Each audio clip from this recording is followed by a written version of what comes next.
Historia de José. Cuando José fue vendido en Egipto tenía 16 años de edad. Era de regular estatura, esbelto, flexible, animoso de alma y cuerpo. Era muy diferente de sus hermanos. Todos se sentían inclinados a amarle. Si su padre no le hubiese dispensado tanta preferencia, sus hermanos le hubiesen amado. Rubén era más noble que los demás. Benjamín era, en cambio, un joven grande, tosco, pero bondadoso y dócil de carácter. José llevaba los cabellos partidos en 3 partes, 2 de cada lado y la tercera parte rizada y a lo largo del cuerpo. Cuando fue virrey de Egipto, lo llevó corto, más tarde, de nuevo largo. Con la túnica polímita dio Jacob a José también algunos huesos de Adán, sin que José supiese lo que eran. Jacob se los dio con objeto de protección, pues sabía que sus hermanos le envidiaban. José tenía estos huesos de Adán encerrados en una bolsita de cuero redondeada que colgaba en su pecho. Cuando sus hermanos lo vendieron, le despojaron solo de su túnica de color y de su acostumbrado vestido, pero José llevaba aún sobre su cuerpo una faja y una especie de escapulario sobre su pecho, debajo del cual estaba la bolsita de las reliquias. Esa túnica polímita era blanca con rayas coloradas y tenía sobre el pecho 3 cordones negros con adornos amarillos en el centro. Esta túnica estaba ceñida más ampliamente arriba para poder llevar objetos dentro, abajo era más angosta y a los lados tenía aberturas para poder caminar con soltura. Le llegaba muy abajo, por detrás era algo más pendiente y por delante estaba abierta. En cambio, su vestido ordinario le llegaba solo más debajo de las rodillas.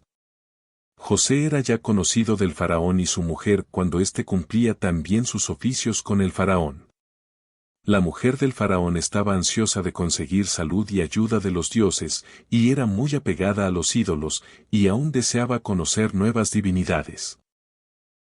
Así se maravillaba mucho de la sabiduría, viveza y nobleza del joven extranjero, de tal modo que en su interior lo tenía por un dios y decía al faraón, este hombre ha sido mandado por los dioses, no es un hombre como los demás. Lo pusieron en la parte más decente de los encarcelados y llegó a ser superintendente de los demás presos. La mujer del faraón lloraba y se lamentaba mucho de que hubiese sido puesto en la cárcel como un malvado y creía que se había equivocado en su concepto anterior. Cuando fue sacado de la cárcel y llegó a la corte, le fue siempre muy adicta. La copa que más tarde mandó poner en la bolsa de Benjamín fue el primer regalo de la mujer del faraón.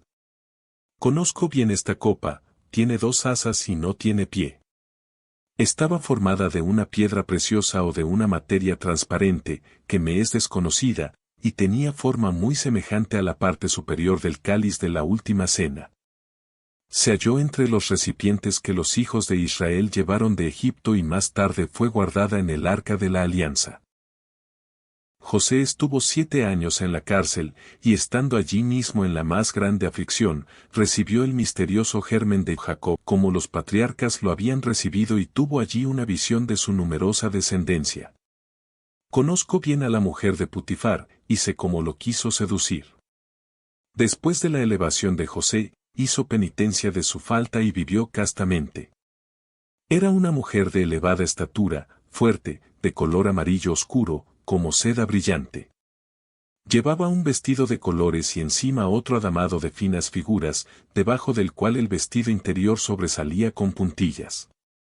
José trataba mucho con ella porque Putifar le había entregado el gobierno de todas las cosas. Cuando José notó que ella le trataba con demasiada confianza, no quiso más dormir en la casa de su patrón si él no estaba presente. Ella le visitaba con frecuencia cuando trabajaba o escribía. La he visto una vez presentarse muy desvestida mientras estaba José en un ángulo de la sala, escribiendo y anotando. Escribían entonces en rollos que apoyaban sobre tablas sobresalientes de las paredes, delante de las cuales podían estar de pie o sentados. Ella le habló y José contestó, pero ella estaba muy atrevida esa vez. Entonces se dio vuelta José y se marchó de allí. Ella se aferró de su manto y él lo dejó abandonado. He visto a José junto al sacerdote de los dioses, Putifar, en Heliópolis. Hallábase allí Asenet, hija de Dina y del Sicnuta, como una profetisa y adornadora de los ídolos, que vivía en compañía de otras 7 jóvenes.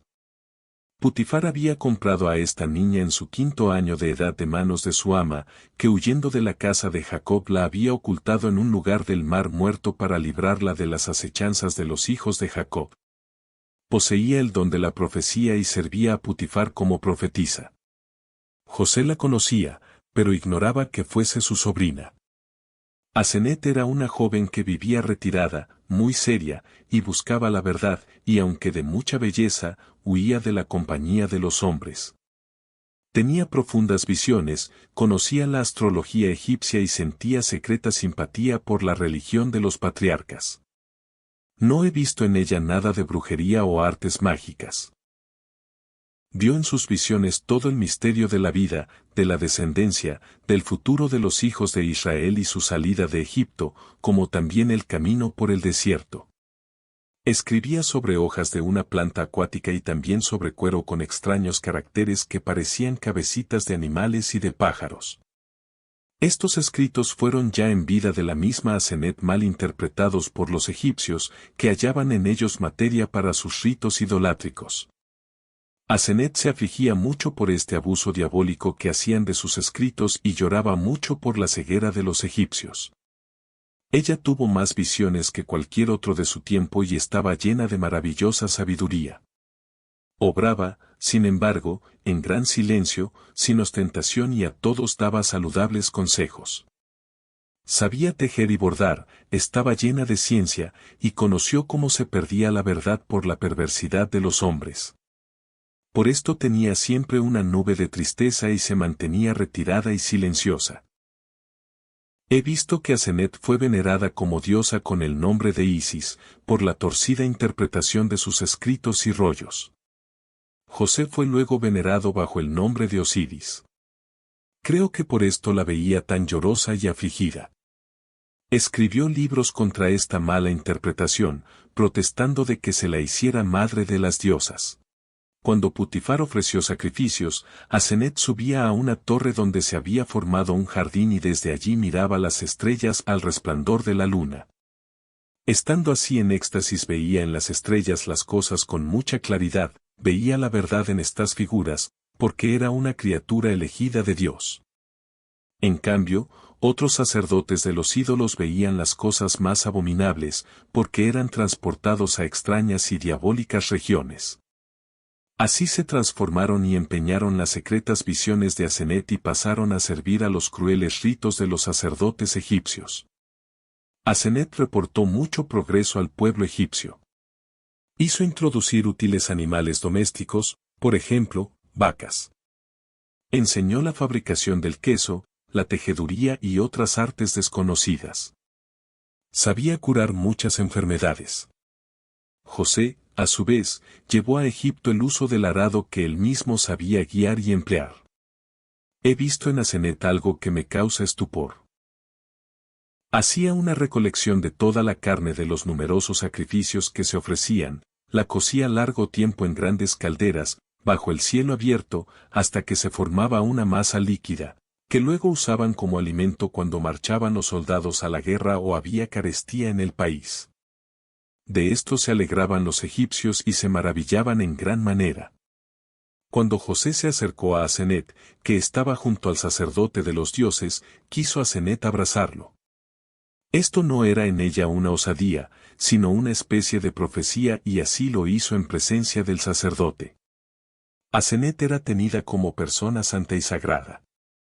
Pero he visto que José la detuvo con sus manos extendidas, diciéndole severas palabras. La vi entonces retirarse a su tienda muy conturbada y muy afligida, y hacer penitencia. He visto luego a Asenet en su cámara, estaba detrás de un cortinado, sus cabellos colgaban largos y finos rizados en los extremos. Tenía en la cavidad del estómago una figura grabada en la carne. Era como una balanza en forma de corazón, adentro había un niño con los brazos abiertos, en una mano tenía una copa o concha y en la otra un vaso o cáliz. En la concha se veían 3 espigas verdes, que salían de la vaina y la figura de una paloma parecía picar en las uvas del cáliz que estaba en la otra mano del niño. A Jacob no le era desconocida esta señal, con todo tuvo que alejar a Asenath para librarla de la ira de sus hermanos. Cuando más tarde fue Jacob a Egipto, junto a José, y éste le confió todo el secreto, reconoció a Asenath como a su nieta por esta señal. También José tenía en el pecho la señal de una vid con muchos racimos. He visto aparecer un ángel, vestido de gran fiesta, con una flor de loto en la mano. Saludó a Asenath, ella lo miró y se cubrió con el velo. El ángel le ordenó que cesara de llorar y de afligirse, que se vistiera de fiesta y le diese comida. Ella se fue y volvió más compuesta, trayendo sobre una mesita liviana y baja panecillos al rescoldo y vino. No estaba cohibida delante del ángel, sino con sencillez y humildad, como he visto a Abraham y a otros patriarcas en semejantes apariciones. Cuando el ángel hablaba se despojó del velo. Pidió le diese miel y ella contestó que no tenía, porque no la comía como otras jóvenes. Entonces el ángel le dijo que encontraría miel entre los ídolos que estaban en la cámara, en diversas figuras, con cabezas de animales y colas de serpientes enroscadas por las piernas. En efecto, encontró allí un panal de miel en forma de hostia con muchas celdillas y lo puso delante del ángel, que le mandó comer del panal. El ángel bendijo el panal, lo he visto entonces resplandecer y como suspendido entre ambos. No puedo ahora explicar el significado de esta miel, porque cuando se ven las cosas así, lo sabe una todo, después le parece a uno miel lo que es miel, flor lo que es flor, y abejas y panal lo que son tales, sin recordar lo que ello significa. Recuerdo solo lo siguiente, Asenath tenía hasta entonces pan y vino y ninguna miel en sí misma. Por medio de esta miel se despojó de los ídolos y de su culto, y la religión de los israelitas, la salud del Antiguo Testamento, entró en ella. Significaba también que muchos encontrarían ayuda en ella y que, como abejas, estarían en torno de ella. Dijo entonces ella que no quería ya beber vino, que la miel le era suficiente. He visto en Madián, junto a Jetro, que se cuidaban muchas abejas, muchos panales. El ángel bendijo el panal con sus dedos, señalando todas las partes del mundo. Esto significaba que debía ser madre y conductora de muchos con su sabiduría, con su presencia allí y con las visiones y revelaciones. Cuando más tarde se la veneró como diosa y se le ponían tantos senos, era esto una representación falsa de su misma misión sobre la tierra, que era la de consolar a muchos necesitados. El ángel le dijo también que debía ser mujer de José, con el cual debía vivir. La bendijo al modo como hizo Isaac con Jacob y el ángel con Abraham. Las 3 líneas de bendición las pasó el ángel 2 veces sobre ella, la primera sobre el corazón y la segunda sobre su regazo. Más tarde tuve una representación de cómo se llegó José a Putifar y pidió a Asenath como esposa. Recuerdo solo que José traía entonces una flor de loto en las manos. Él sabía la mucha ciencia de Asenath, pero ni uno ni otra conocían su parentesco tan cercano. He visto también que el hijo del faraón amaba a Asenath y que por esto se tuvo que mantener oculta algún tiempo. Vi que este hijo de faraón se había entendido con Dan y Gad para matar a José y se mantuvieron ocultos para este fin, pero fueron impedidos por Judá para realizar su intento. Creo que Judá tuvo un aviso del cielo y advirtió a José que en su viaje pasara por otro camino. Recuerdo que también Benjamín tuvo mérito en ello y defendió a Asenath. Dan y Gad recibieron un castigo del cielo, pues se les murieron algunos hijos. Habían sido avisados también por Dios, antes que nadie conociese su mala intención. José y Asenath llevaban, como era costumbre en los sacerdotes de los dioses, una señal considerada santa, de su gran poder, cuando se mostraban ante el pueblo. La llevaban en la mano como un cetro. La parte superior de esta señal era un anillo y la inferior, una cruz latina, una T, servía como sello. Cuando se medía trigo y se distribuía, eran señalados los montones con este sello. Los depósitos de trigo y las obras de canales y las bajas y subidas del Nilo, eran señaladas con este signo. Las escrituras eran selladas con él, después que eran rociadas con un líquido rojo de plantas. Cuando José desempeñaba un oficio de su cargo tenía esta señal, esta cruz, metida en el anillo, junto a él, sobre un tapete. Me pareció como una copia del misterio del arca de la alianza encerrado aún en José. Asenet tenía un instrumento como una vara, con el cual estando en visión caminaba, y cuando se agitaba esta vara en sus manos, golpeaba el suelo y encontraba agua subterránea y fuentes. Este instrumento estaba hecho bajo la influencia de las estrellas. En las salidas de fiestas viajaban José y Asenet sobre un carro reluciente. Asenet llevaba un escudo de oro sobre el pecho, el cual, bajo los brazos, cubríale todo el cuerpo. Sobre este escudo había muchas figuras y señales. El vestido le llegaba hasta las rodillas. Los zapatos tenían una elevación en la punta, como los botines de patinaje. La gorra consistía en una especie de yelmo, hecho de pluma de varios colores, entretejido de perlas. José usaba chaqueta apretada, con mangas y un escudo de oro, también con figuras. En medio del cuerpo se veían tiras con nudos de oro, sobre el hombro un manto, y su gorra estaba también compuesta con plumas con adornos. Idolatría en Egipto en tiempos de José. Cuando llegó José a Egipto, se edificaba la nueva Memphis, que está como a 7 horas al norte de la Memphis antigua. Entre las dos ciudades había, sobre diques, una ancha calle como una avenida. Entre árboles y árboles había figuras de ídolos y diosas de aspecto espantable y grotesco, con cuerpos de perros, sentadas sobre plataformas de piedras. No existían aún hermosos edificios, sino largos vallados y artísticos montes de piedra, pirámides, llenos de cámaras y subterráneos. Las moradas eran livianas con una superestructura de madera. Existían entonces muchos bosques y pantanos entre estas edificaciones. El Nilo había ya cambiado su curso cuando María tuvo que huir a Egipto. Los egipcios adoraban toda clase de animales, sapos, serpientes, cocodrilos y muchos más. No se inmutaban si veían que un cocodrilo devoraba a un hombre. Cuando llegó José a Egipto, no estaba todavía en uso la adoración del toro. Este culto vino a raíz del sueño de Faraón de las 7 vacas gordas y 7 flacas del Nilo. Tenían muchas formas de ídolos, uno como niños en pañales, otros enrollados como serpientes y otros que se podían angostar o ensanchar a voluntad. Algunos ídolos tenían figuras en el pecho, como escudos, en los cuales estaban representados, a veces, planos, ciudades o el curso del Nilo de modo maravilloso.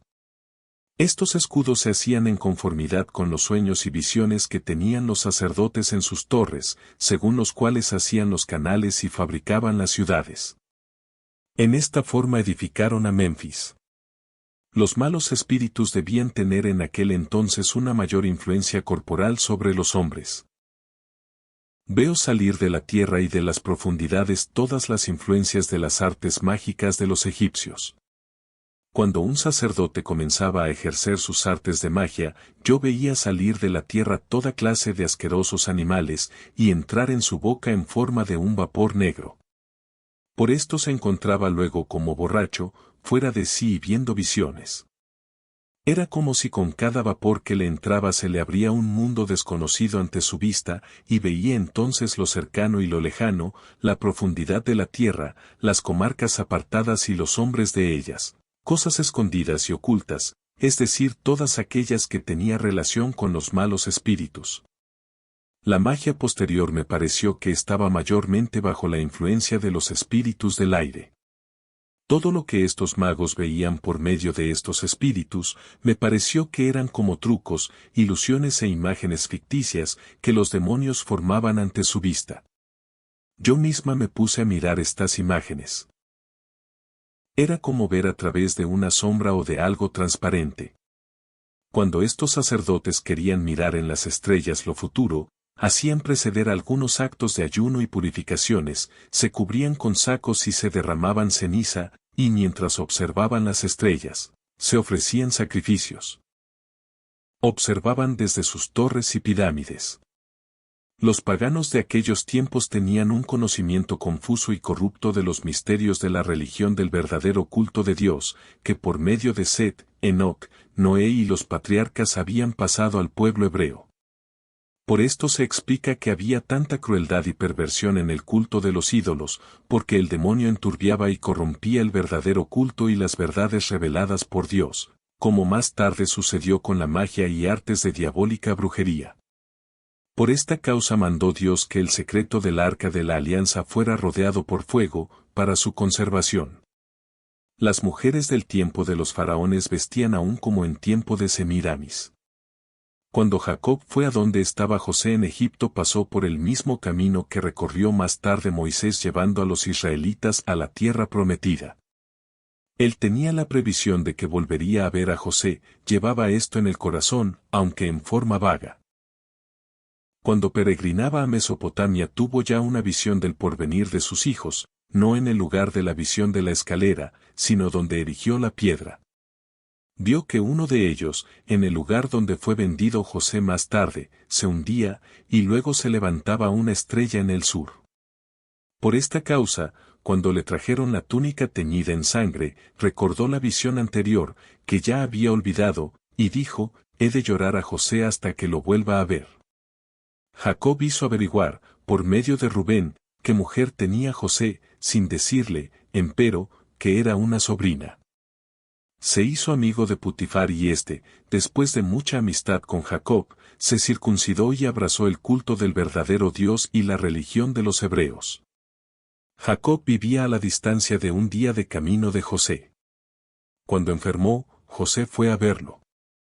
Jacob le preguntó varias cosas acerca de Asenet, y cuando supo lo de la señal del pecho, dijo a José, esta es carne de tus carnes, esta es hueso de tus huesos, revelándole así quién era Asenet. José se sintió tan conmovido, que se desmayó por la impresión. Cuando llegó a casa se lo dijo a su mujer y ambos lloraban de corazón por todo lo que entonces supieron. Muerte de Jacob y de José. Jacob se fue debilitando cada vez más y José volvió de nuevo con él. Jacob apoyó sus piernas sobre el suelo y José le puso la mano sobre la cadera jurándole que le enterraría en Canaán. Cuando hubo jurado, Jacob bendijo a José. Él sabía que José había recibido la bendición que le había sido sustraída por el ángel. Permaneció en su cuerpo, aún después de su muerte, hasta la noche de la salida de Egipto, en la cual Moisés retiró el misterio con los restos de José, que más tarde colocó en el arca de la alianza, como un sagrado secreto para el pueblo de Israel. Unos 3 meses después de la visita de José, murió Jacob. Después de su muerte, los egipcios e israelitas celebraron un juicio, según su costumbre, en el cual fue muy alabado y apreciado por todos. Asenet dio a José varios hijos, los primeros, Manasés y Efraín, y en total 18 hijos, entre los cuales varios gemelos. Murió 3 años antes que José y fue embalsamada por mujeres judías. Mientras vivió José, permaneció en su monumento. Los ancianos del pueblo sacaron algo de sus entrañas que conservaron en una figura de oro.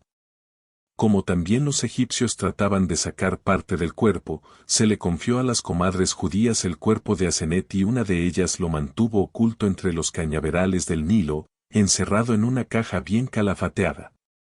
En la noche de la salida de Egipto, una comadre, de nombre Sara, de la tribu de Aser, trajo a Moisés este tesoro escondido.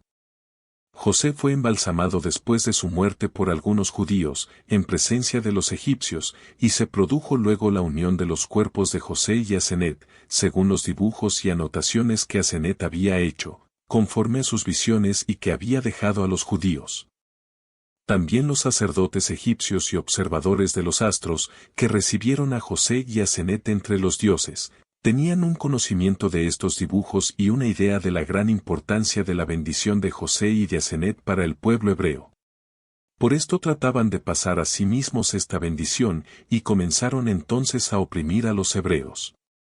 Después de la muerte de José fueron muy duramente tratados los hebreos, que se habían multiplicado gradualmente, por el faraón de Egipto.